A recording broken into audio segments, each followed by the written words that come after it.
बैठे आप, बहुत मेहरबानी।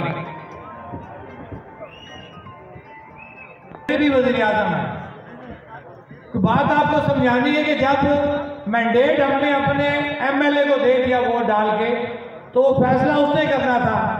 वो फैसला किस तरह हुआ वो एक अलग कहानी है कि एक ऐसे शख्स को रात को वज़ीर आज़म बना दिया गया कि जिसकी अपनी जमात का कोई पता नहीं था। तमाम नजरियात, तमाम जमातें रात को बेची गई और चौधरी अनवार उल हक साहब को वज़ीर आज़म बना दिया गया। तो मैं चौधरी अनवार उल हक साहब की आपको कुछ बातें बताऊंगा कि ज़हनी प्रॉब्लम है, मशीनी प्रॉब्लम है कि इस वक्त ये देख ले कितना बड़ा पंडाल लगा हुआ है।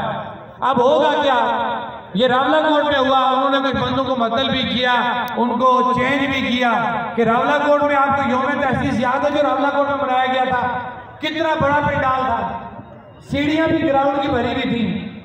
जब वहां पर रिपोर्ट मांगी गई तो जो अदारे थे उन्होंने ठीक रिपोर्ट भेज दी, हालांकि कम बंदे उन्होंने लिखाए। उन्होंने कहा जी 6 से 8 हज़ार लोग हैं। तो आगे से बहस की जाती है, अनवार उल हक साहब और उनके चहीते एक मिनिस्टर साहब हैं कि नहीं तुम गलत रिपोर्ट देते हो, वहां तो 2-2.5 हज़ार लोग हैं।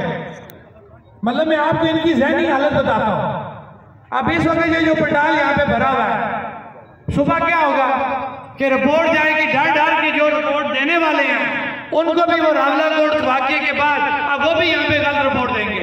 उन गरीबों का कसूर नहीं है, वो रिपोर्ट गलत इसलिए देंगे कि चौधरी अनवार उल हक साहब और उनके जो चहीते एक मिनिस्टर हैं कर्नल वकार नूर साहब, उनको नागवार गुजरेगी 10,000। तो ये वो धोखा है या इनकी मशीनी जो है इनका क्या लेंगे फाल्ट है जो ज़हनी, कि इसी वजह से 2 दफा पहले इनको मुंह की खानी पड़ी, इन्होंने आवाम को अंडर एस्टिमेट किया।